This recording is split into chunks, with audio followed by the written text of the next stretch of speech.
It was 9:30 when my shift at the diner ended. It's not any place specifically you'd know, though you'd be forgiven for confusing it for a Waffle House, given the abundance of cheap, greasy food and drunk clientele. The only thing distinguishing our location was that our doors closed at 10. It was a cold night in October. The winds felt out of place for the fall season with the sharp way they bit into my skin. Usually, the low temperatures in Grant tended to hover around the mid-50s. Tonight felt particularly frigid, even bundled up in the warm confines of my jacket. I hurried through the lot outside the diner, passing by several vehicles. When I made it to my car at the far end, I was quick to put the key in the ignition. My car was a special edition Subaru Legacy. The only thing special about it was that it was only by the grace of God that my radiator and engine were still operational, given the car was a little over 2 decades old. When you turned the key, the engine would knock. My father said it was indicative of worn-out bearings.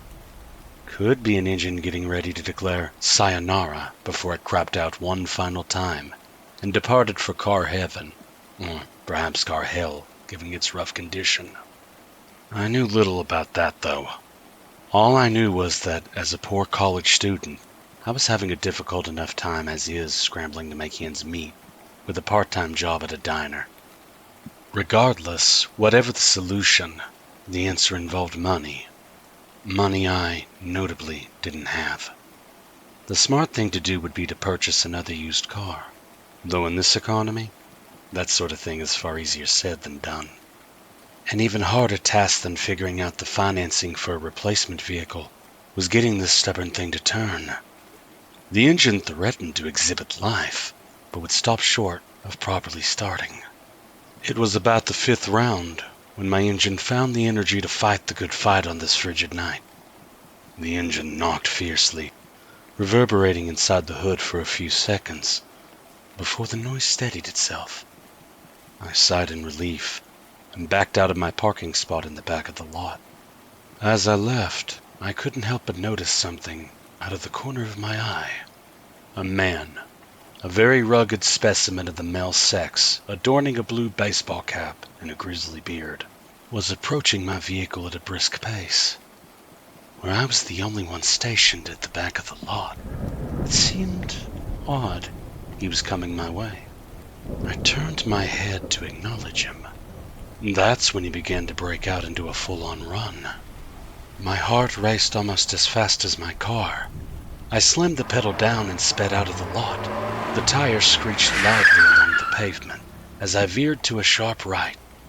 I was lucky the road didn't carry heavy traffic around this time of night.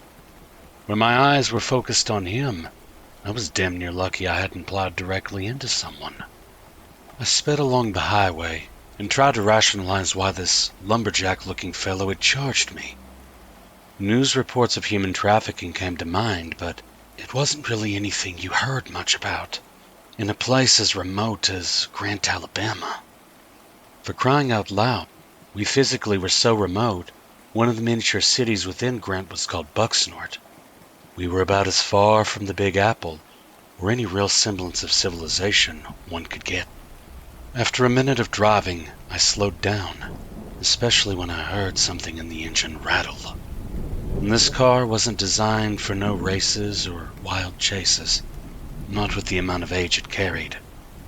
Besides, I was alone, safe. At least that's what I thought, before I heard the blaring of a truck horn. An 18-wheeler was coming up behind me. Given I was the only other soul visible on this lonely 2-lane stretch of highway, it was clear they were honking at me. I prayed to God and kept moving. The big rig followed closely. We went down the road for 2 miles, when suddenly my vision was obscured in a bright light. The trucker was flashing his high beams. I could barely see when he hit me with them. I nearly swerved off the road when he did it. After a few seconds, the mounted floodlights on his vehicle relented, and the blinding rays ceased their assault on my eyes. I moved my car to the right lane to let him pass. He had no intention of doing so. His signal made that clear when he merged behind me, and drops of rain began to pour from the sky, lightly tapping my windshield. Plop, plop, plop, plop. My car didn't handle well with slick roads. Fortunately, I wasn't too far from home. Maybe another 7 miles. The fiery orange glow flooded the cabin of my car and I yelped. I fumbled in my purse, one hand on the wheel, one digging desperately for my phone. With my visibility being periodically robbed, I was already a hazard on the road. Might as well risk compounding the issue, if it meant I could get in contact with the police. When the high beams vanished, I managed to pull out my phone and dial 911. The operator answered after 2 rings. 911, what's your emergency? The man that answered the call sounded bored out of his mind, like he'd rather be anywhere else on a Saturday night. I didn't care if he was bored, entertained, playing with himself. As long as he could send someone out, that's all I cared about in the end. "There's a maniac tailgating me," I said. The operator's voice clipped, though from what I could understand of the roboticized sound coming out from his end of the line, I could tell from his tone he remained unenthused. Ma'am, you've called an emergency line. You don't understand. I was leaving work and this man started chasing me. I think he's trying to hurt me. The operator fell silent for a few seconds. For a moment, between the rainy weather and the flaky signal, I thought I'd lost him. His voice re-emerged seconds later. Where are you? I rattled off the highway number I was driving on and told him my home address. I'll get an officer dispatched in the area. ETA should be around 10 minutes. 10 minutes. 600 seconds. Toss whatever metric you wanted to use to measure it out. With that big rig riding close behind me, and the driver intermittently blinding me when they felt like getting their rocks off, it might as well have spanned an eternity. I was going to be lucky I didn't crash into a guardrail or land myself in a ditch. Make that around 15 minutes, the operator clarified, his crackled voice twisting the knife deeper into me with his update. I made the turn off the 2-lane highway. I didn't signal when I did it. I was hoping the sudden movement would have had my unwanted friend in the big rig blow past me. Ma'am? For a moment, I believed it worked. No more blinding lights.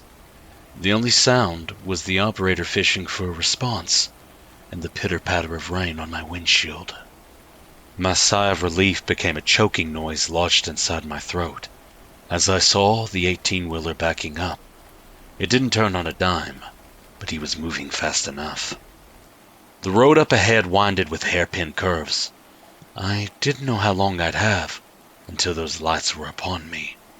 Till he was upon me. The phone clicked, and the call abruptly ended. I cursed under my breath while my engine knocked like an irate person trying to beat down a door. My Subaru was rapidly approaching its limit. I had to think fast. These were my options. I could risk speeding and hope the engine would hold out till I made it to the house. Or I could continue driving at a steady pace. If the first option proved successful, we might not see where my vehicle would vanish. If it didn't, my car might leave me stranded. That's assuming I didn't wreck myself taking a turn too fast. The other option would be safer, but I'd be visible to him. Though with some of these curves, I feared if he hit me with the high beams again, I'd be at risk of crashing. Where the area of road ascended, one wrong turn would mean a long journey down. It would mean certain death. Taking a sharp intake of breath, I pulled out my phone and called my husband. The only answer I got was his voicemail, urging me to leave a message at the tone. "Billy, there's a lunatic after me. I've called the cops. Please be ready. I'm only 2 minutes away." It wasn't the most inspiring call to action.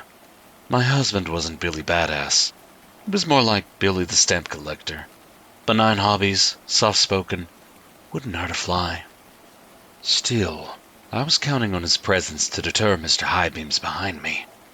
It was a desperate ploy, but it was all I could think of on such short notice. I made the turn into the dirt trail that led to my driveway. As I was pulling in, the porch light flickered to life. Maybe. It might have been those high beams. They illuminated my cab in a flood of light, once more obscuring my vision. The door to the house opened, and a figure ran out of the entryway. My husband, from what I could discern of the silhouette. Our dog Jasper, a black schnauzer with more bark than bite, darted out the door. I couldn't see the little guy, but I heard him. I stopped the car and shoved open the door. I bolted out of the seat, nearly tripping over my own feet with my frantic departure. Jasper started barking up a storm, even before the big rig came to a standstill. The door of it opened, and the bearded man stepped out of the vehicle. Strangely, my dog paid the trucker little mind. Jasper's eyes remained fixated on my Subaru. He began to snarl. "Get away from the car!" The man bellowed. He pulled out a gun and pointed it at an angle, almost like he was aiming at my vehicle. Was this how my life was going to end? Shot dead when I was at the finish line, where I was supposed to be safe. My husband Billy babbled. "Sir, please, you don't have to do this." The trucker shook his head. As he did, the sound of sirens began to blare in the distance. He didn't answer us. Instead, he lowered his gun into his holster and stood still as a statue, all while my dog continued snarling and barking at our vehicle. When the police came, guns drawn, he remained calm. "I'm not the one you want," he said. "The car! Search the car!" Even to this day, I still remember in vivid detail what happened. When the police opened the rear driver door, there was a gaunt-looking man back there, crouched in the floorboard, with a knife clenched in his hand. The wide, manic look lingering in his eyes remained far colder than the frigid winds blowing around us. The trucker explained later that he saw the man inside my vehicle wielding the blade. He must have snuck inside before my shift ended. Once the driver realized what was going on, he tried to intervene. Every time, the person in the back seat had attempted to overpower me, to harm me. The trucker turned on his high beams. It scared my unknown passenger. The sight of the light made him hide. The police hadn't offered much in the way of details concerning who my stowaway was. Given the 6 inches worth of blade he held, not much imagination was needed to map out what the strange man planned to do to me. I learned on that cold, lonely October night to never judge a situation wholly by appearances. I was grateful to that truck driver. If it weren't for his persistence, I would probably not be alive today to share my story.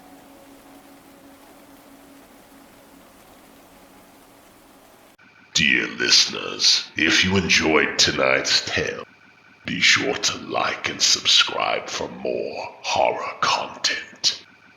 As always, pleasant screams.